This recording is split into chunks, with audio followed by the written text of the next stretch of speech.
Jai Shri Krishna. This is the last week of the year, from 29th December to 4th January, and it is a powerful period for Gemini natives. Use this time wisely and do not forget to subscribe to the channel. Jupiter is retrograde and Vargotam, Saturn is well placed, and Rahu Ketu are sitting in the house of fortune.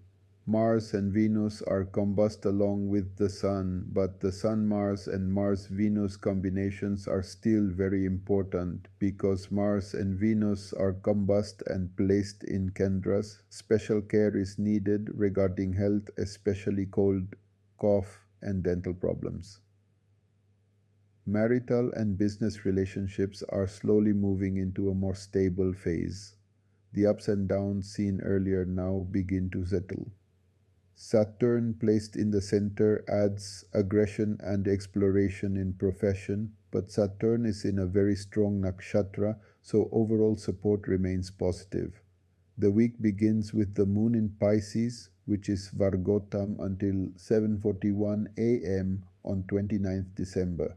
This brings relief from all pressures related to work, business, and property matters. Congestion and confusion start clearing.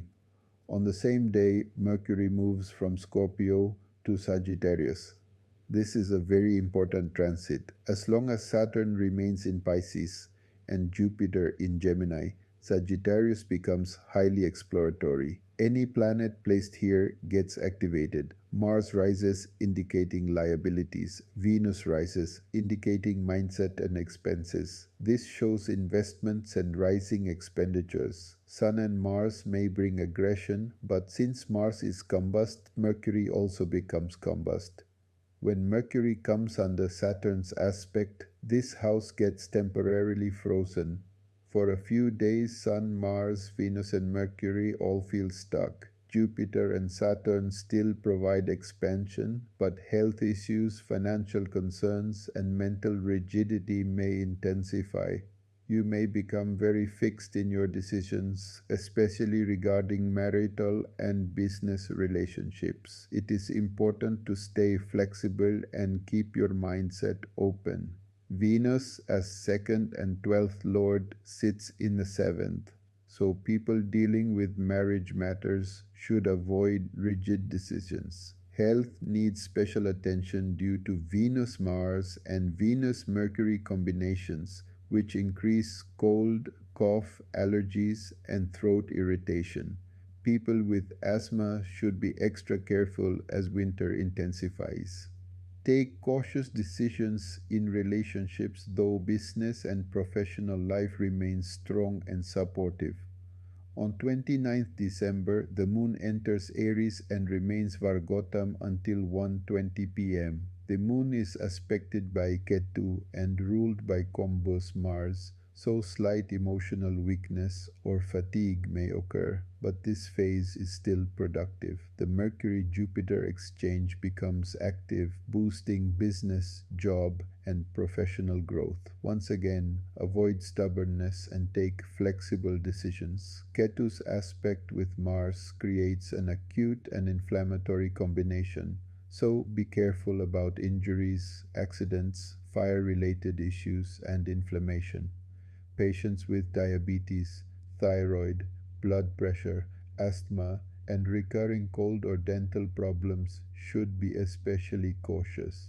On 31st December, the moon enters Taurus, and on 1st January, it becomes Vargotam from morning till around noon. Saturn's aspect brings a refining and reviewing mode, especially related to finances. Venus is combust and soon moves into a weak Navamsha, so decision making regarding expenses, assets, and relationships needs care. Mercury also shifts to Taurus Navamsha, so digestion and allergies need attention. Professionally and in business, this remains an important and active phase. On January 1st, a major shift occurs as Rahu placed in your fortune becomes Vargotam. With this, Rahu Ketu strengthen the entire birth chart. Efforts become powerful and destiny gains momentum.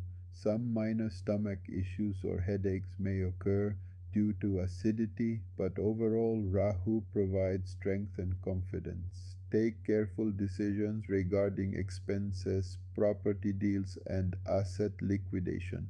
Venus in Virgo Navamsha requires extra caution. On 4th January, the moon enters Gemini and becomes Vargotam. This brings many planets together in the ascendant-related zone, impacting profession, relationships, and mindset. The Moon-Mercury combination becomes very active, but can also indicate detachment. People with sensitive charts should be careful. Back pain, strain, travel, and temporary separation due to work or travel is possible. Those with strong birth charts gain professional benefits, while others should proceed cautiously. Emotional sensitivity may increase, so avoid mental stress and emotional reactions. On the same day, the moon enters Cancer and remains Vargotam till around 3 p.m. This moon receives Mars's aspect, and the Saturn-Mars combination is very strong. When close, it is dangerous, but when distant, it becomes powerful. Here it gives strength, decisiveness, and confidence. This is a highly supportive period. Gemini, Virgo, Sagittarius, and Pisces ascendants should not miss this. Phase. It is a rare and very favorable time. Make full use of it.